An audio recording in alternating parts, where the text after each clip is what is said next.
સીતા અવતાર કથા ભાગ 4 નારદે આપ્યો નારાયણને શાપ. મંત્રણા કક્ષના દ્વારા ઊભા રહેલા દેવર્ષિ નારદે અંદર આવવાની અનુજ્ઞા માગી અને તે મળી જતાં તેમણે અંદર પ્રવેશ કરીને સર્વપ્રથમ પ્રભુ વિષ્ણુ નારાયણનો અને પછી દેવીમાં લક્ષ્મીજીનો ચરણ સ્પર્શ કર્યો. ત્યારબાદ દેવગુરુ બૃહસ્પતિજીને પ્રણામ કરીને વીણાપાણી પ્રભુની સન્મુખ સદાયની જેમ નિસ્તબ્ધ ઊભા રહી ગયા.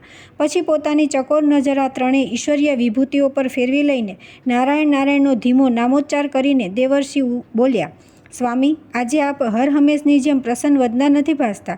માં લક્ષ્મીજી પણ ઉદાસ જણાય છે અને દેવગુરુના ચહેરા પણ ચિંતાની રેખાઓ દ્રષ્ટિગોચર થઈ રહી છે. સમજાતું નથી કે આપે મને તાકીદે આપની સમક્ષ હાજર થઈ જવાનો આદેશ શા કારણે આપ્યો છે? શું કોઈ નવી સમસ્યાનું સર્જન થઈ ગયું છે કે પછી? દેવમુનિ નારદ આગળ વધે તે પહેલાં પ્રભુએ પોતાનો જમણો શ્રીહસ્ત થોભીજાઓની મુદ્રામાં ઉન્નત કરી કહેવા માંડ્યું, દેવર્ષિ નારદ, અમે તમને કંઈ પણ કહીએ તે પહેલાં તમે જ અમને કહો ને કે આટલા દિવસો સુધી તમે ક્યાં અદૃશ્ય થઈ ગયા હતા?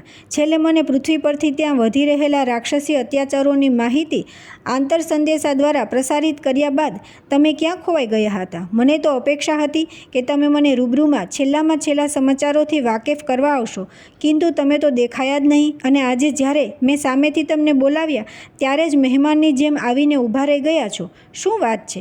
નારદજીને મનમાં હસવું આવ્યું. અંતર્યામી પ્રભુ મને પૂછે છે કે હું ક્યાં હતો?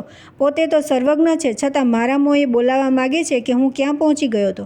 વાહ મારા નાથ, આપની લીલા અપરંપાર છે. આટલું મનોમન વિચારીને હવે મુનિવર નારદ ઉવાચ, પ્રભુ, આપ મને આજ્ઞા કરો અને પછી હું આપની આજ્ઞાનું પાલન કરું તો એમાં મારું નારદપણું ક્યાં રહ્યું? તેથી હે સ્વામી, આપને આંતર સંદેશો પાઠવ્યા બાદ દ્વાપર યુગના આપના 8મા અવતારની અનિવાર્યતા અને શીઘ્રતાનો અંદાજ મેળવવા હું પુનઃ મથુરા ગયો. આ પૂર્વે હું એટલું તો જાણી ચૂક્યો હતો કે દેવકીએ હસ્તામુખે આપલા પોતાના પ્રથમ બાળકને લઈને વસુદેવ કંસને આપેલ વચનનું પાલન કરવા એ બાળક કંસને સુપ્રત કરવા ગયા હતા અને કંસે એમને એમ કહીને પાછા કાઢ્યા હતા કે આને પાછું લઈ જાઓ. વાસુદેવ, આ તો હજી પહેલું બાળક છે, જ્યારે મને તો 8મા બાળકનો ભય છે. પ્રભુ, આ જાણ્યા પછી મને ચિંતા એ વાતની થઈ રહી હતી કે કંસ જો આમને આમ એક પછી એક બાળક પાછું આપ્યા કરશે અને 8મા બાળકના જન્મની રાહ જોયા કરશે તો બાળ હત્યાના પાપથી એનો ઘડો જે ભરાવાનો છે તે ભરાશે નહીં. દેવકીને કુખે જન્મનારા પેલા 6 શાપિત વસ્તુઓનો પણ ઉદ્ધાર થશે નહીં. અને દેવકી વસુદેવ જો નિજ પુત્રોના મૃત્યુશોકથી દુઃખી થઈ જઈને આપે એમને આપેલા પેલા પૂર્વજન્મના વચનનું પાલન કરવા આપને દિવસ રાત પ્રાર્થના નહીં કર્યા કરે તો સ્વામી, આખી વિધિ નિર્મિત અવતાર યોજના વિલંબમાં પડી જશે. નારદે એટલું કહ્યું નથી કે તરત જ આશ્ચર્ય પામી ગયેલા લક્ષ્મીજીથી પૂછ્યા વિના ના રહેવાયું. દેવર્ષિ, તમે પૂર્વજન્મના કયા વચનની પ્રભુને યાદ આપી રહ્યા છો? હું કાંઈ સમજી નહીં. નારદજી બોલ્યા કે માં, અત્યારે દ્વાપરયુગમાં વસુદેવ દેવકી રૂપે જન્મેલા પુણ્યશાળી દંપતી એમના પૂર્વજન્મમાં પૃષિ અને સુતપા નામના શ્રેષ્ઠ તપસ્વી હતા અને ઉગ્ર તપશ્ચર્યા દ્વારા તેમણે હવે પછીના જન્મમાં શ્રીહરિના જેવા પુત્રની ઈચ્છા કરી હતી. પ્રસન્ન થયેલા પ્રભુએ તેમને વચન આપ્યું હતું કે હવે પછીના તમારા 1 નહીં 2 જન્મોમાં મારા જેવા નહીં, હું સ્વયં તમારા પુત્ર રૂપે જન્મ ધારણ કરીશ. હે દેવી, ફળ સ્વરૂપ ત્યાર પછીના આ દંપતીના પ્રથમ પૂર્વજન્મમાં તેઓ કશ્યપ અતિથિ રૂપે જન્મ્યા ત્યારે પ્રભુએ વામન રૂપે એમને ત્યાં અવતાર ધારણ કર્યો હતો અને હવે આ દ્વિતીય જન્મમાં તેઓ વસુદેવ દેવકી તરીકે વિદ્યમાન છે ત્યારે પ્રભુએ તેમના પુત્ર રૂપે અવતાર ધારણ કરવાનો હજી બાકી છે. શ્રી વિષ્ણુ ભગવાને હવે લક્ષ્મીજી સામે જોઈને નારદની વાત સાચી છે એવું જણાવવા હકારાત્મક ભાવે નિજ શ્રીમસ્તક હલાવી પછી તરત જ નારદને પૂછ્યું કે દેવર્ષિ, પણ પછી શું થયું? તમે કંસને મળ્યા? તેણે શું કહ્યું? નારદજી કહે છે કે પ્રભુ, મેં કંસને પૂછ્યું કે તેણે આ બાળક વાસુદેવને પાછું કેમ આપ્યું? તો તેણે કહ્યું કે દેવર્ષિ, આકાશવાણીએ તો દેવકીના 8મા બાળકના હાથે મારું મોત થશે એમ કહ્યું છે, પહેલા બાળકથી નહીં. એટલે બાળકને મેં જીવતું જવા દીધું. પછી મેં મારી પાસે નારાયણ જપ કરવાનો જે બેરખો હતો તેને ગોળાકાર ગોઠવી એની સમક્ષ મૂક્યો અને પછી પૂછ્યું કે કહો જોઈએ કંસ, આમાં 8મો મણકો કયો છે? 1 2 એમ ગણીને મને બતાવો. કંસ વિચારમાં પડી ગયો અને બોલ્યો, નારદજી, આ તો ગોળ છે, જ્યાંથી ગણીએ ત્યાંથી 8મો મણકો તો કોઈ ને કોઈ આવે જ. મેં કહ્યું, તો પછી કંસ, જન્મ અને મૃત્યુનું ચક્ર પણ ગોળ જ છે. અને દરેક જીવાત્મા એ ગોળાકાર ચક્રમાં જન્મ જન્માંતરોથી ઘૂમ્યા કરે છે. ફળ સ્વરૂપ એનો 8મો જન્મ કયો કહેવાય અને પહેલો જન્મ કયો કહેવાય એ ખુદ વિધાતા પણ નક્કી કરી શકતા નથી. તો પછી તમે કેવી રીતે કહો છો કે આ બાળકનો આ પહેલો જન્મ હતો? કદાચ આ જ એનો 8મો જન્મ પણ હોઈ શકે. આટલું સાંભળ્યું નથી કે એ ગભરાયો અને બોલ્યો, મારી ભૂલ થઈ ગઈ. નારદજી, સારું થયું તમે મારું ધ્યાન ખેંચ્યું. હવે હું કારાગરમાં જઈને ત્યાં ને ત્યાં એને પછાડીને મારી નાખું છું, બરાબર ને? હવે જો હું મારી નાખવાની હા પાડું તો મને પાપ લાગે. તેથી હું કંઈ ન જાણું, તમે જાણો અને તમારું કર્મ જાણે. મેં તો મારી બુદ્ધિ અનુસાર તમને સમજણ પાડી. નારાયણ નારાયણ કહી મેં ત્યાંથી ચાલતી પકડી. ત્યાંથી નીકળીને પછી તો હું પ્રભુ સીધો આપની પાસે આવવાનો જ હતો, પરંતુ રસ્તામાં મને ઓચિંતી યાદ આવી ગઈ આપે અભિવ્યક્ત કરેલી પેલી અભિલાષા અને હું વિષ્ણુલોકમાં આવવાના બદલે સીધો ગોલોકધામ તરફ વળી ગયો. વિષ્ણુ નારાયણે જિજ્ઞાસાવશ પૂછ્યું, મારી તો અનેક અભિલાષાઓ છે, તેમાંથી કઈ અભિલાષા તમને યાદ આવી ગઈ વીણાપાણી?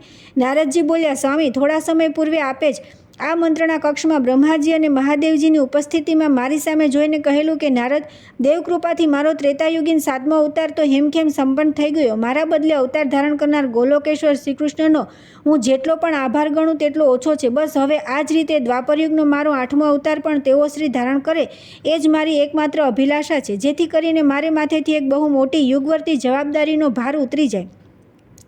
પ્રભુ, આપની અભિલાષા પૂર્ણ થાય તે માટેની સાનુકૂળ પૂર્વાભિમુખનું સર્જન કરવાના ઉમદા આશયથી હું સીધો ગોલોકમાં પહોંચી ગયો. પ્રસન્ન થયેલા નારાયણ ઉવાચ, બહુ સારું કર્યું તમે નારદ, ખૂબ ખૂબ ધન્યવાદ. હવે મને કહો કે તમે ગોલોકમાં જઈને શ્રીકૃષ્ણને મળ્યા ખરા? તેમની સાથે આ સંદર્ભમાં કંઈ વાતચીત થઈ ખરી? અંતર્યામી પ્રભુએ જાણી જોઈને એકી સાથે 2 પ્રશ્ન પૂછી નાખ્યા. નારદે પહેલા પ્રશ્નનો ઉત્તર આપતા કહ્યું કે હા પ્રભુ, શ્રીકૃષ્ણ પરમાત્માને મળ્યો તો ખરો, କିନ୍ତୁ ન મળ્યા બરાબર. અને પછી બીજા પ્રશ્ન ઉત્તરમાં કહી દીધું કે સ્વામી, એમની સાથે વાતચીત પણ થઈ ખરી, પરંતુ મેં ધારેલા સંદર્ભમાં નહીં, તદ્દન જુદા જ સંદર્ભમાં. અને આમ કહીને દેવર્ષિ નારદે એવું ઉત્સુકતાભર્યું વાતાવરણ જમાવી દીધું કે અંતર્યામી વિષ્ણુનારાયણ તો કંઈ ન બોલ્યા, પરંતુ દેવગુરુ બૃહસ્પતિ કે જેઓ નારદજીના આગમન પૂર્વ પ્રભુ દ્વારા કહેવાયેલો એમનો 8મો અવતાર લેવા અંગેના શ્રીકૃષ્ણનો નકારાત્મક પ્રતિભાવ સાંભળીને ક્યારનાય ચિંતાતુર થઈ ગયા હતા. તેઓ પૂછ્યા વિના રહી ના શક્યા.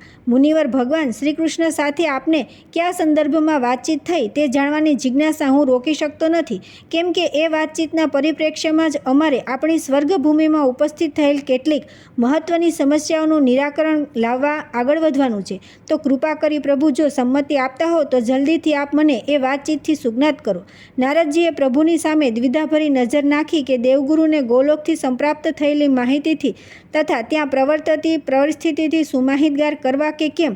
અંતર્યામી પ્રભુ નારદજીની મનની દ્વિધા જાણી ગયા એટલે તેમણે સંમતિ સૂચક શ્રીમસ્તક હલાવ્યું. હવે દેવર્ષિ નારદે કહેવા માંડ્યું કે હે બૃહસ્પતિ, હું તો બહુ મોટી આશાથી ગોલોકમાં પ્રવેશ્યો હતો, କିନ୍ତୁ મારી આશા પર પાણી ફરી વળ્યું. સદાય હર્ષોલ્લાસથી અને વાદ્ય સંગીતના સુમધુર નાદોથી રણઝણતું શ્રી ગોલોકધામનું પ્રફુલ્લિત વાતાવરણ તદ્દન સુમસામ, ગંભીર અને શોકમગ્ન ભાસતું હતું. મને થયું કે માન ન માન પણ જરૂર કંઈક અનિચ્છનીય અને અઘટિત બની ગયું લાગે છે.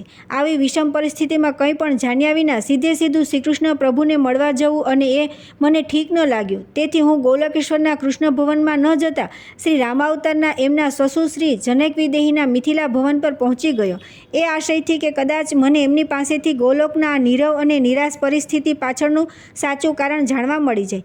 મારા આકસ્મિક અણધાર્યા આગમનથી અત્યંત પ્રસન્ન થયેલા જનક મહારાજે મારો ભાવભીનો અતિથિ સત્કાર કર્યો અને ખૂબ આનંદથી મને એમના મોહના મહેમાન કક્ષમાં દોરી ગયા અને મૃગ ચર્માચ્છાદિત આસન ગ્રહણ કરાવીને પછી પોતાના જન્મજાત સ્વભાવ મુજબ આડીઅવળી કંઈ પણ પૃચ્છા કર્યા વિના સીધે સીધું જ કહેવા માંડ્યું, દેવર્ષિ, આપ ગોલોકમાં પધાર્યા તેથી મને ખરેખર અનહદ આનંદ થયો છે. હું ક્યારનોય મનોમન પ્રાર્થના કર્યા કરતો હતો કે પ્રભુ કૃપાથી કોઈ એક પવિત્ર દેવી વ્યક્તિનું ગોલોકધામમાં આગમન થાય કે જેમના પાવન પગલાંના પ્રતાપે ગોલોકની હણાઈ ગયેલી શાંતિ અને સંવાદિતા પુનઃ પ્રસ્થાપિત થઈ જાય.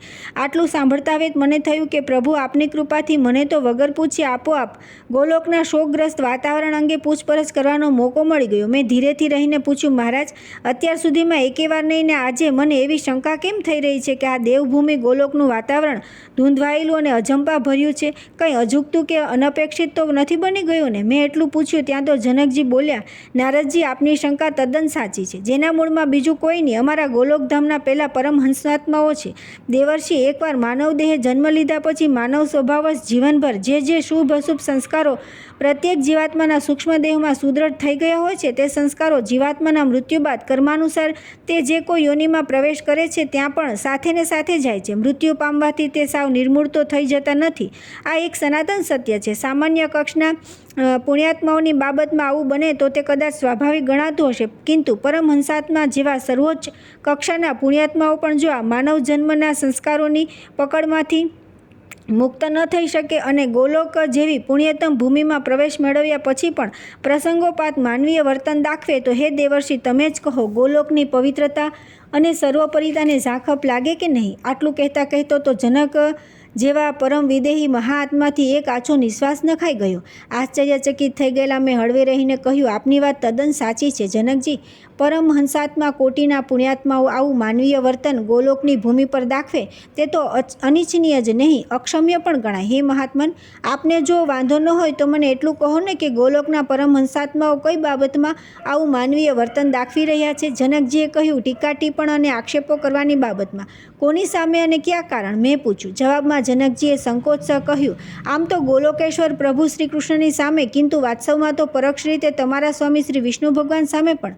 અને પછી મારી અદમ્ય જિજ્ઞાસા સંતૃપ્ત કરવાના આશયથી તેમણે મને કહી દીધું કે હે નારદજી, તમારા સ્વામી વિષ્ણુ નારાયણના આગ્રહભર્યા અનુરોધથી ગોલોકેશ્વર શ્રી કૃષ્ણ પરમાત્માએ જે રામાવતાર લીધો હતો એ હંસાત્માઓને જરા પણ ગમ્યું નથી અને તેથી પોતાનું અવતાર કાર્ય પરિપૂર્ણ કરીને શ્રી કૃષ્ણે ગોલાકધામમાં પુનરાગમન કર્યું. ત્યારથી તેઓએ આ અંગે જાતની ટીકાઓ કરવાનું અને આક્ષેપો કરવાનું માનવીય વર્તન દાખવવા માંડ્યું છે. તેઓનું એમ કહેવું છે કે રામાવતારના ઉપક્રમે ગોલોકેશ્વર શ્રી કૃષ્ણ શ્રી રામ રૂપે રાક્ષસોના જે વ્યક્તિગત સંહારો કર્યા અને પછી લંકાપતિ રાવણ સાથે ભીષણ યુદ્ધ કર્યું, તેના પરિણામે તમારા સ્વર્ગલોકમાં અને ભગવાન શિવશંકરના યમલોકમાં પુણ્યાત્માઓ અને પાપાત્માઓની સંખ્યામાં પ્રચંડ વધારો થવા પામ્યો છે.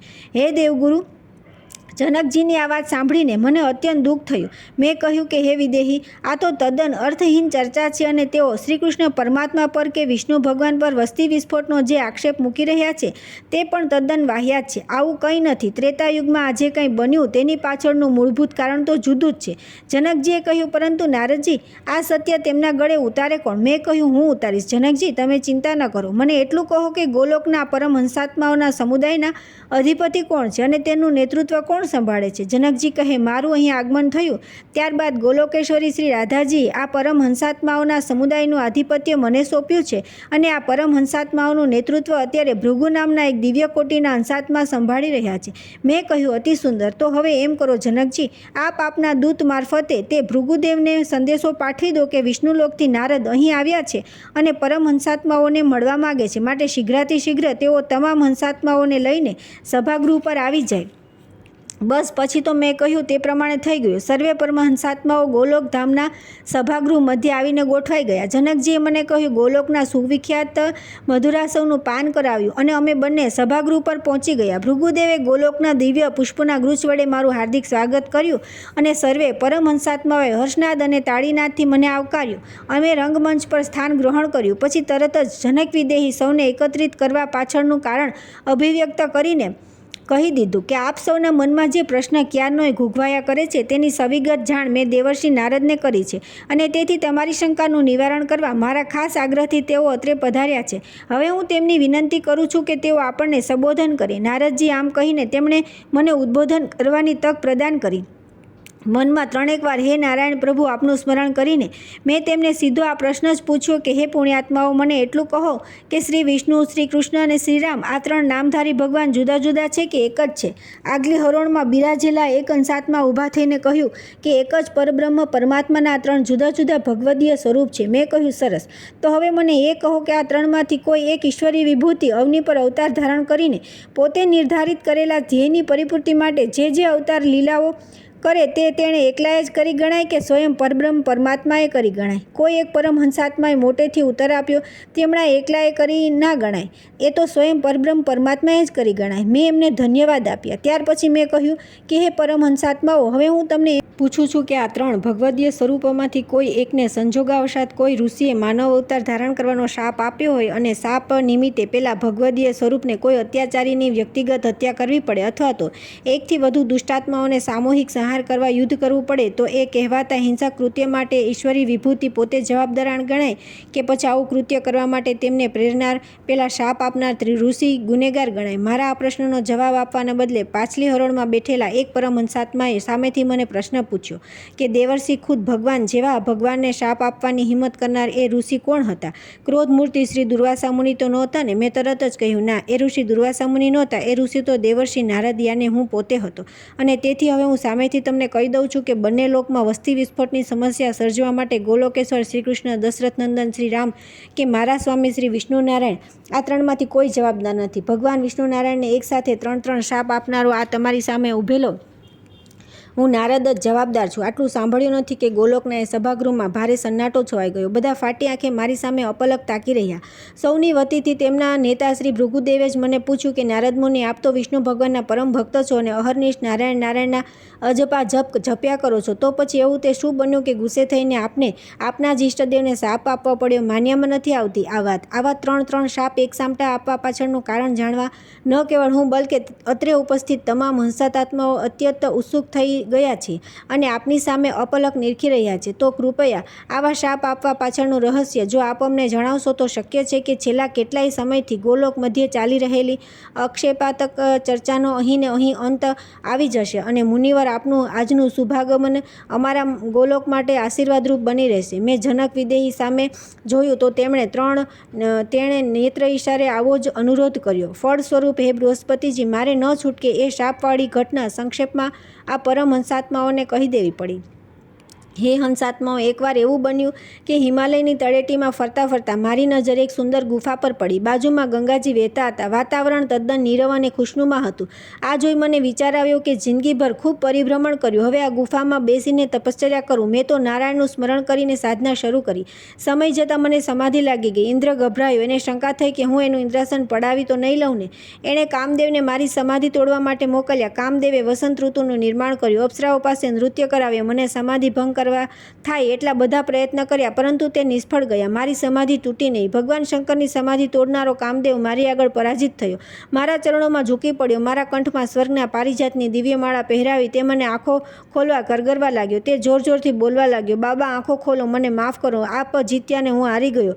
હે જીતેન્દ્રિય, આપ તો ભગવાન શંકર કરતાં આગળ નીકળી ગયા. આપને મારા લાખ લાખ પ્રણામ છે. હું સમાધિમાંથી જાગ્યો. મેં શંકરની જેમ ક્રોધથી આંખ ખોલી હોત તો કામદેવ બળીને ભસ્મ થઈ ગયો હોત, પરંતુ મને દયા આવી એટલે મેં પ્રેમથી નેત્ર ખોલ્યા અને કહ્યું, જા, જતો રહે. શંકરને તો તને બાળવો પડ્યો હતો, પરંતુ હું તો તને જીવતો જવા દઉં છું. અને હે કામ વિજેતા, આપનો જય હોય, એમ કહીને એ વિદાય થઈ ગયો. કામ વિજયથી હું ફૂલાઈ ગયેલો અને ભગવાન શંકરથી પણ વધુ સંયમી પુરવાર થયેલો હું ગર્વિષ્ઠ બની ગયો. પછી તો હું જ્યાં જ્યાં ગયો ત્યાં સૌએ કામ વિજેતા નારદજી તરીકે મારું સન્માન કર્યું. પછી હું ઇન્દ્રલોકમાં ગયો તો સ્વયં ઇન્દ્રે પણ સર્વે દેવતાઓની ઉપસ્થિતિમાં મારું ભવ્ય અભિવાદન કર્યું. હવે મને થયું કે કામદેવને જીત્યો છે એ હકીકતની જાણ બીજા બધાને તો થઈ ગઈ છે, କିନ୍ତୁ શિવજીને નહીં થઈ હોય. હું કૈલાસમાં ગયો અને ભોલેનાથ, આપ જેને પરાજિત નહોતા કરી શક્યા તે કામદેવને હરાવીને હું આપના દર્શનાર્થે આવ્યો છું, એમ કહીને મેં એમના મોંએથી મારી પ્રશંસા સાંભળવા કાન આતુર કર્યા. પરંતુ તેમણે તો ઉપરથી મને સલાહ આપવા માંડી કે વીણા પાણી, મને તો તમે તમારું આ કામચરિત કહ્યું તો ભલે કહ્યું, પરંતુ ભૂલે ચૂકે ભગવાન વિષ્ણુને આ વાત ના કરશો. કહેવું હોય તો રામચરિત કહેજો, કામચરિત નહીં. મને થયું કે શિવજીને મારા કામ વિજયની અદેખાઈ આવી છે, એટલે તેઓ આવી અવળી સલાહ આપે છે. મેં એમને સલાહ ન માની અને હું મારા નારાયણ પ્રભુને આ સમાચાર આપવા ક્ષીરસાગરમાં ગયો. થોડી આડી વાતચીત કર્યા બાદ મેં વાતમાં ધીરે રહી કહી દીધું, નારાયણ, આપના મહાસંયમી અને જીતેન્દ્રિય ભક્તે કામદેવને પરાજિત કરી દીધો છે. જવાબમાં વિષ્ણુએ શું કહ્યું ખબર? કહ્યું કે નારદ, તમે મારા નામ સ્મરણે તલ્લીન હતા ને, એટલે કામદેવ તમને જીતી ના શક્યો. પ્રભુએ મારા બદલે પોતાને જશ આપ્યો એ મને જરાય ના ગમ્યું. મારો અહંકાર ઘવાયો. હું ચૂપચાપ ત્યાંથી નીકળી ગયો. પછી મેં પૃથ્વીલોકમાં આવીને ફરી મારું પરિભ્રમણ શરૂ કર્યું. ફરતો ફરતો હું જઈ રહ્યો હતો ત્યાં રસ્તામાં મેં એક ભવ્ય નગરી જોઈ, જ્યાં ભારે ચહલપહલ અને ધામધૂમ થઈ રહી હતી. તપાસ કરી તો જાણવા મળ્યું કે આ નગરીના રાજા શિલાનિધિ પોતાની રાજકુમારી વિશ્વમોહિનીનો સ્વયંવર રચ્યો અને એમાં ભાગ લેવા અનેક રાજકુમારો તથા રાજાઓ આવ્યા છે. હું નારાયણ નારાયણ કરતો સીધો એના મહેલમાં પહોંચી ગયો. મને જોઈને રાજા શિલનિધિ ખૂબ બહુ ખુશ થયા અને મારા પગે પડીને બોલ્યો, દેવર્ષિ, આજના શુભ અવસરે આપના પાવન પગલાં મારે ત્યાં થયા તેને હું મારું સદભાગ્ય સમજું છું. પ્રભુ, આપ પધાર્યા છો તો મારી કુંવરીને એવો આશીર્વાદ આપતા જાઓ કે એને એનો મનગમતો પતિ પ્રાપ્ત થાય. રાજાએ કુંવરીને તેડાવી એટલે આવીને મારા ચરણે પડી. આહા, રૂપરૂપના અંબાર સમયે વિશ્વમોહિનીનું અતિ આકર્ષક સૌંદર્ય જોઈને હું તો મોહિત થઈ ગયો. મારા મનમાં કામ જાગ્યો. મને થયું કે હું સ્વયંવરમાં ભાગ લઉં, આ સુંદરીને પરણીને સંસાર સુખ માંડું. અખંડ સૌભાગ્યવતી ભવનો આશીર્વાદ આપી હું ત્યાંથી રવાના થઈ ગયો. મને વિચાર આવ્યો કે આ મુનિવેશ, આ ભગવત સ્વરૂપે હું સ્વયંવરમાં ભાગ લઈશ તો આ કન્યા મને વરમાળા પહેરાવાને બદલે મારો ચરણ સ્પર્શ કરશે, આગળ વધી જશે. તેથી આને પરણવું હશે તો મારે પહેલી નજરે એને ગમી જાય એવું અદ્ભુત રૂપ ધારણ કરવું પડશે. મેં તરત જ નારાયણનું ધ્યાન ધર્યું. પ્રભુ પ્રગટ થયા. મેં હાથ જોડીને પ્રાર્થના કરી કે સ્વામી, મારે આ રાજકુંવરીને પરણવું છે, માટે મને એવું રૂપ પ્રદાન કરો કે મને જોઈને આ કન્યા અંજાઈ જાય અને મારા ગળામાં વરમાળા પહેરાવી દે. પ્રભુ, આટલું મારું કામ કરો જેથી મારું કલ્યાણ થઈ જાય. વિષ્ણુ નારાયણ બોલ્યા, ભલે, તારું કલ્યાણ થઈ જાય એવું રૂપ પ્રદાન કરું છું. જાઓ, તથાસ્તુ. આપણે તો હરખાતા સ્વયંવર મંડપમાં પહોંચી ગયા અને બીજે ક્યાંય ન બેસતા સૌથી પહેલાં પહોળના પહેલા જ આસન પર બેસી ગયા, જેથી મંડપમાં આવતા વેત વિશ્વમોહિનીની નજર મારા પર પડે અને તે મારા કંઠમાં જ વરમાળા આરોપી દે. એને આગળ જવાની જરૂર જ ના પડે. આ તો હું આતુરતાથી રાજકન્યાની રાહ જોતો હતો. ત્યાં તો મંડપમાં સ્વસ્તિ વચન ઉચ્ચારતા વિહરી રહેલા 3 ભાટ મને જોઈને મારી સમીપ આવ્યા અને હસીને કહેવા લાગ્યા, અહો મુનિવર, આપ અહીં સ્વયંવરમાં રહીને આ ઉંમરે પરણવાનો મોહ જાગ્યો કે શું? એમ કહીને 3 જણા મારી મસ્કરી કરવા લાગ્યા. મને એકદમ ગુસ્સો ચડ્યો, પણ એમને કંઈ પણ કહું એ પહેલાં તો હાથમાં વરમાળા લઈ આવી રહેલી વિશ્વમોહિની પર મારી નજર પડી. હું ગમ ખાઈ ગયો. એ લોકો આઘા ખસી ગયા એટલે ગરદન ટટ્ટાર કરીને હું રાજકન્યાની પ્રતીક્ષા કરી રહ્યો. પણ આ શું? વિશ્વમોહિનીએ તો મારી સામે નજર સુધાર ના કરી અને મારાથી થોડે દૂર બેઠેલા એક રાજકુમારના ગળામાં તેણે વરમાળા પહેરાવી દીધી. હું તો ધુઆ થઈને આસન પરથી ઊભો થઈ ગયો. ગુસ્સો તો એવો આવ્યો કે શાપ આપીને આ રાજકુમારી અને રાજકુમાર બંનેને બાળીને ભસ્મ કરી દઉં. ત્યાં તો ફરી પાછા પેલા 3 ચારણ મારી સમક્ષ આવ્યા અને હસીને મારી મસ્કરી કરતાં કહેવા લાગ્યા, મહાશય, જરા અરીસામાં તમારું મોઢું તો જુઓ, કેવા સુંદર, નાના, કેવા બંદર જેવા દેખાવ છો.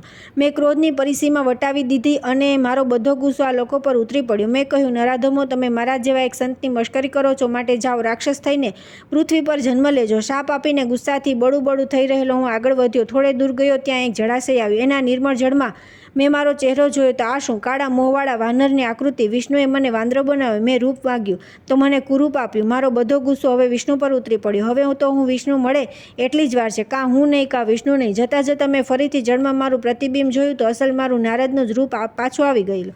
હું બબડ્યો, વિષ્ણુ, તમને કોઈ ના મળ્યું ને હું જ તમારા હાથમાં આવ્યો. તમારા આજીવન ભક્તની આવી અવદશા કરતા હે નારે, તમને શરમ પણ ના આવી? ધિક્કાર છે તમારી પ્રભુતાને. મનોમન ગાળો દેતો હું આગળ વધ્યો. ત્યાં તો મારા કાને અવાજ અથડાયો, મહારાજ, કઈ બાજુ જવું છે? આવી જાઓ, મારા રથમાં જ્યાં જવો હશે ત્યાં પહોંચાડી દઈશ. મેં પાછું વળીને જોયું તો રથમાં હતો પેલા વરમાળા પહેરેલો રાજકુમાર અને એની બાજુમાં ઊભી હતી પેલી વિશ્વમોહિની. ક્રોધના માર્યા મને ચક્કર આવી ગયા. મારી આંખો બંધ થઈ ગઈ. થોડી ક્ષણો પશ્ચાત મેં આંખો ખોલીને જોયું તો રથમાં હતા વિષ્ણુ ભગવાન અને એમની બાજુમાં ઠાંડા હતા દેવી લક્ષ્મીજી. એકદમ અકળાયેલા મેં એમના ઘોડાની લગામ પકડી લીધી અને જે મોઢામાં આવી તે બધી ગાળોનો વરસાદ વરસાવવા માંડ્યો. વિષ્ણુ પર તો મારી ગાળોની કોઈ અસર ન થઈ, પરંતુ લક્ષ્મીજીથી મારી ગાળો સહન ન થઈ. બોલ્યા, સ્વામી, હવે તો હદ થાય છે, મારાથી આ ગાળો સંભળાતી નથી. વિષ્ણુ બોલ્યા, દેવી, જે મુખેથી એ આજ દિન સુધી મારી પ્રાર્થના કર્યા કરતા હતા તે મુખેથી આજો ગાળો સંભળાવે છે. ભલે સંભળાવતા, તમે ચિંતા ન કરો. ગાળો દઈને હું થાક્યો, પછી કંઈ ન સૂજ્યું એટલે મેં ક્રોધના આવેશમાં વિષ્ણુ ભગવાનને એક સામટા 3 શાપ આપી દીધા. હે વિષ્ણુ, જે માનવ શરીર ધારણ કરીને તમે મને છેતર્યા છે તે રાજકુમારનું માનવ શરીર ધારણ કરવા તમારે અવની પર અવતાર લેવો પડશે. વિશ્વમોહિનીના વિયોગમાં તમે મને તડપાવ્યો છે તો જાઓ, રાજકુમારના માનવ અવતારમાં તમારે પણ તમારી પત્નીના વિયોગમાં તડપવું પડશે. અને તમે મને વાનરની આકૃતિ આપી મશ્કરી પાત્ર બનાવ્યો છે, પરંતુ તમારે આવતા માનવ જન્મે તમારી અપહ્યાત પત્નીને શોધવા એક અતુલિત બળધારી વાનરની મદદ લેવી પડશે. ગુસ્સાના આવેશમાં ઉપરી 3 શાપ મેં આપી દીધા અને વિષ્ણુ ભગવાન એનો સ્વીકાર પણ કરી લીધો. પછી તેમણે મારા મનોવિકૃતિ માનસમાંથી ક્રોધનો આવેગ ખેંચી લીધો અને પોતે રચેલી આ સમગ્ર માયાનો પડદો હટાવી દીધો. ફળ સ્વરૂપ મેં જોયું તો ત્યાં નહોતો રથ, નહોતો પેલો રાજકુમાર, નહોતી પેલી વિશ્વમોહિની અને નહોતા દેવી લક્ષ્મીજી. એકમાત્ર ચતુર્ભુજ પ્રભુ વિષ્ણુનારાયણ મારી સન્મુખ ઊભા હતા. ભયભીત થઈ ગયેલો હું દોડીને પ્રભુના ચરણારવિંદમાં ઝૂકી પડ્યો અને આક્રાંત કરતા વારંવાર કહેવા લાગ્યો કે હે વિધાતા, મેં આપેલા આ 3 શાપ ખોટા પડજો. પ્રભુએ મારો હાથ ઝાલી મને ઊભો કર્યો અને એક જ વાક્ય કહ્યું કે હે નારદ, તારે શોક કરવાની કોઈ જરૂર નથી. આ જે કંઈ થયું છે તે બધું મારી ઈચ્છાનુસાર થયું છે. એમાં તને તો મેં નિમિત્ત બનાવ્યો છે. આટલું કહી પ્રભુ વિષ્ણુનારાયણ અંતર્ધ્યાન થઈ ગયા. અરે રે, મેં આ શું કર્યું? સ્વયં મારા પ્રભુને મેં શાપ આપ્યો. એવા પશ્ચાતાપના અગ્નિમાં બળી રહેલો હું થોડો આગળ ગયો હોઈશ ત્યાં તો પેલા દ્વારા શાપિત થયેલા 3 ભાટ ચારણ મારી સન્મુખ પ્રગટ થયા અને મને પ્રણામ કરી બોલ્યા કે હે મુનિવર, અમને માફ કરો, અમારી ભૂલમાં આપની મસ્કરી થઈ ગઈ. આમ અમે ભટ્ટ ચારણ નથી, ભગવાન શંકરના ગણ છીએ. દયા કરીને આપનો સાપ પાછો ખેંચી લો. મેં કહ્યું, એકવાર અપાઈ ગયેલો સાપ હવે પાછો તો ન ખેંચાય. તમારે રાક્ષસ તો થવું પડશે, પરંતુ તમે એટલા બધા બળવાન રાક્ષસ થશો કે તમને મારવા માટે સ્વયં ભગવાન વનમાં આવશે અને તમારું મૃત્યુ પ્રભુના હાથે થશે. આટલું આશ્વાસન આપી હું પરિભ્રમણાર્થે રવાના થઈ ગયો. હે ભૃગુદેવ, એ ગોલોકના પરમહંસાત્માઓ, હવે તમે જ નિર્ણય કરો કે કેવળ શ્રી રામાવતાર લેવા માટે જ નહીં, એના અનુસંધાનમાં રામાયણનું સર્જન કરવા માટે પણ જો કોઈ જવાબદાર હોય તો એકમાત્ર હું જ જવાબદાર છું. મારે લીધે જ વિષ્ણુ ભગવાનને બદલે ગોલોકેશ્વર શ્રી કૃષ્ણ પરમાત્માને રઘુવંશમાં દશરથનંદન શ્રી રામ રૂપે અવતાર લેવો પડ્યો. રાવણ દ્વારા અપહરણ કરાયેલા નિજ ધર્મપત્ની સીતાજીનો વિયોગ વેઠવો પડ્યો અને પવનપુત્ર હનુમાનજી સહિત અસંખ્ય રીછ વાનરોની સેનાની મદદથી રાવણ, કુંભકર્ણ જેવા અનેક રાક્ષસોનો યુદ્ધમાં સંહાર કરી પ્રભુના પેલા બે પાર્ષદો જય અને વિજયને શાપમુક્ત કરવા પડ્યા છે. રામાવતારની આ સમગ્ર લીલા દરમિયાન પાપાત્માઓનો, પુણ્યાત્માઓનો જે વસ્તી વિસ્ફોટ થયો તેના માટે ફરીથી ભારપૂર્વક કહું છું કે હે કૃષ્ણ, શ્રી રામ કે વિષ્ણુ, આ ત્રણમાંથી કોઈ પણ ઈશ્વરીય વિભૂતિ જવાબદાર નથી. હે પરમહંસાત્માઓ, કેવળ નિમિત્તરૂપ બનેલો હું જ જવાબદાર છું. તેમ છતાં જાણે અજાણે તમે સૌ ઉચ્ચ કોટીના પરમહંસાત્મા હોવા છતાં તમારા ઉદ્ધાર પૂર્ણ પુરુષોત્તમ ગોલોકેશ્વર ભગવાન શ્રી કૃષ્ણ પર વસ્તી વિસ્ફોટનો આક્ષેપ મૂકવાનું જે મહાપાપ કર્યું છે તે તો ગોલોકેશ્વરી શ્રી રાધારાણી સિવાય અન્ય કોઈ માફ કરી શકે એમ છે જ નહીં. માટે તમે એમના શરણે જાઓ જ, એ જ અપેક્ષા સહ ચાલો. જય શ્રી કૃષ્ણ, જય શ્રી રાધે કહીને હું જનકજીની સાથે સભાગૃહના રંગમંચ પરથી નીચે ઉતરી ગયો. હે પરમ કૃપાળુ નારાયણ પ્રભુ તથા આદરણીય બૃહસ્પતિજી, આપ બંને મને મારા ગોલોક ગમન અંગે અને ખાસ કરીને તો ગોલોકેશ્વર શ્રી કૃષ્ણ સાથે મારે જે વાર્તાલાપ થયો તે અંગે જે પ્રશ્ન પૂછ્યા છે તે તો મને બરાબર યાદ છે, પરંતુ આ પ્રશ્નોનો હું ઉત્તર આપું તે પહેલાં મારે આપને ન છૂટકે મારી જનક વિદેહી સાથે થયેલી મુલાકાત અને એમના અત્યાગ્રહથી મારે ગોલોકના પરમહંસાત્માઓની શંકાનું જે સમાધાન કરવું પડ્યું તે આખી ઘટના કહી સંભળાવી પડી છે. આ કહાણી સાંભળવા પાછળ આપને અમૂલ્ય સમય વેડફાયો તે બદલ હું આપ બંનેની ક્ષમા યાચું છું.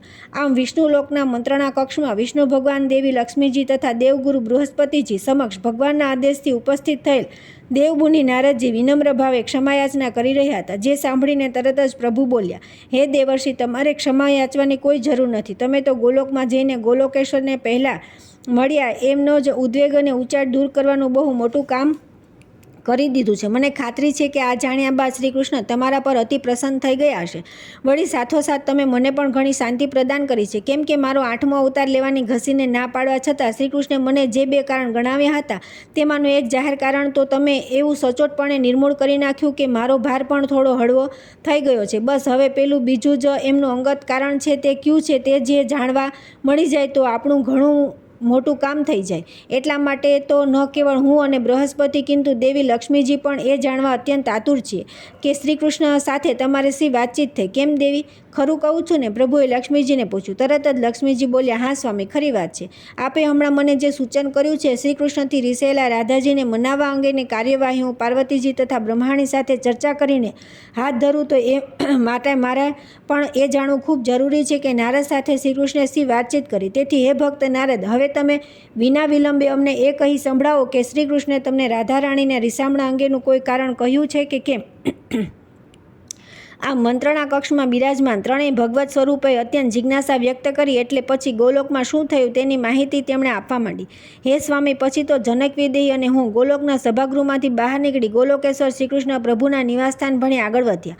રસ્તે ચાલતા જનકજીએ મારો ખૂબ ખૂબ આભાર માન્યો કે મેં ગોલોકના પરમહંસાત્માઓની શંકાનું નિરાકરણ કરીને ગોલોકધામની શાંતિ પુનઃ પ્રસ્થાપિત કરી આપી. પછી તેમણે આજની રાત એમના મિથિલા ભવન પર રોકાવાનું અને એમને સત્સંગનો લાભ પ્રદાન કરવાનો બહુ આગ્રહ કર્યો, પરંતુ મારે સ્પષ્ટ શબ્દોમાં એમને કહી દેવું પડ્યું કે જનકજી, આજે નહીં, બીજી વાર આવીશ ત્યારે જરૂર તમારી મહેમાન ગતિ માણીશ. આજે તો મારે 2 અગત્યના કાર્યો પતાવીને ઝડપથી વિષ્ણુલોકમાં પહોંચી જવાનું છે, કેમ કે ત્યાં સ્વયં વિષ્ણુ ભગવાન આતુરતાથી મારી પ્રતીક્ષા કરી રહ્યા છે. જનકજી, પૂછ્યા વિના ન રહેવાયું. એવા તે 2 ક્યાં અગત્યના કાર્યો પતાવવા સારું મારું ગોલોકમાં આગમન થયું છે. હું એમને નિરાશ ન કરી શક્યો એટલે કહી દીધું કે હે મહાત્મન, હવે પછીનો અર્થાત દ્વાપરયુગનો 8મો અવતાર ધારણ કરવા અંગે શ્રી કૃષ્ણ પરમાત્માએ અંતિમ નિર્ણય શો લીધો છે તે મારે એમને રૂબરૂમાં પૂછી લઈને શ્રી વિષ્ણુ ભગવાનને તાત્કાલિક જાણ કરવાની છે, જેથી એ સંદર્ભમાં આગળની કાર્યવાહી શી કરવી તેનો નિર્ણય બ્રહ્મા, વિષ્ણુ અને મહેશ સાથે મળીને લઈ શકે. આ છે મારું પહેલું અગત્યનું કાર્ય. અને હવે બીજું કાર્ય પણ કહી દઉં તો મારે ગોલોકેશ્વરી રાધાજીને ખૂબ ખૂબ ધન્યવાદ આપવાના છે કે તેમણે શ્રી સીતા અવતાર ધારણ કરીને સમસ્ત આર્યાવર્તની મહિલાઓને આદર્શ આર્યપત્નીનું સર્વોત્કૃષ્ટ ઉદાહરણ પૂરું પાડ્યું છે. એટલું જ નહીં, ધરતી માતાની એ પુત્રીએ તો સહનશીલતાની યાની સહિષ્ણુતાની મૂર્તિરૂપે પોતાની જન્મદાતા ધરતી માતાનું પૃથ્વીદેવીનું નામ રોશન કર્યું છે. મેં તો નિખાલસ ભાવે એટલું જ કહ્યું ત્યાં તો કોણ જાણે કેમ જનકજીનું મોં પડી ગયું. તેમણે રસ્તા વચ્ચે મારો હાથ ગ્રહીને મને ઊભો રાખ્યો અને પછી ગળગળા સાધે એટલું જ કહ્યું કે દેવર્ષિ, તમારું શ્રીકૃષ્ણ દર્શનનું પહેલું કાર્ય તો તમે ગોલોકેશ્વરને પ્રત્યક્ષ મળશો એટલે કદાચ પરિપૂર્ણ થઈ જશે, પરંતુ ગોલોકેશ્વરી શ્રી રાધાને મળવાનું, એમના દર્શન કરવાનું, એમને અભિનંદન આપવાનું તમારું બીજું કાર્ય આ વખતના તમારા ફેરામાં કોઈ પણ સંજોગોમાં સંપન્ન નહીં થાય. બોલતા બોલતા જનક વિદેહીના ગળામાં ડૂમો ભરાઈ આવ્યો. આશ્ચર્યચકિત થઈ ગયેલા મેં પૂછ્યું, કેમ? શું રાધારાણી અત્યારે ગોલોકધામમાં નથી? નીચું જોઈને તેઓ બોલ્યા, છે તો ગોલોકધામમાં જ, କିନ୍ତୁ પ્રભુની પાસે કૃષ્ણ ભવનમાં નથી. કોઈ અગમ્ય કારણસર પ્રભુ સાથે અબોલા લઈ આને રિસાઈને યમુનાજીના સામા કિનારે તાજેતરમાં વિશ્વકર્મા દ્વારા નવનિર્મિત થયેલા એમના માતૃપક્ષના આવાસો પૈકી તેમના પોતાના રાધાભવનમાં ચાલ્યા ગયા છે. પહેલાં તો એમને હતું કે હજી માનવ અવતારની માયા ઉતરી નહીં હોય એટલે નિજ માતેશ્વરી સુનૈયાજીના નિવાસસ્થાને રહેવા માટે ગયા છે. પણ ના, હમણાં થોડા દિવસ પૂર્વે ચંદ્રાવિલજી દ્વારા જાણવા મળ્યું કે તેઓ તો પોતાના કોપભવનમાં જ એકલા રહે છે અને ત્યાં કોઈને પણ, અરે ખુદ ગોલોકેશ્વરને પણ મળવા કે મનાવવા માટે આવવાની મના ફરમાવી દીધી છે. અને નારદજી, અમે તો હજી હમણાંથી અહીં ગોલોકમાં અમારા પુણ્યબળે સ્થાન પામ્યા છીએ, પરંતુ આપ તો સદીઓથી અહીં આવન જાવન કરો છો એટલે આપને તો રાધાજીના સ્વમાની સ્વભાવનો પૂરેપૂરો પરિચય હશે જ. એમની ના એટલે ના, પછી એમાં કોઈથી પણ મીનમેઘ થાય નહીં. બસ દેવર્ષિ, હું તો એટલું જ જાણું છું કે આ સિવાય બીજું કંઈ જાણતો નથી. બોલતા બોલતા શ્રી સીતા અવતારમાં સીતાજીના પિતાશ્રીની ભૂમિકા ભજવનાર શ્રી જનક વિદેહીથી એક ઊંડો નિશ્વાસ નખાઈ ગયો. ગર્વ, લોભ ને કામ વાસના નારદ માત્રણ પ્રગટ્યા પાપ. વાનરરૂપ દઈ ભાન કરાવ્યું તો દીધો નારદે નારાયણને શાપ.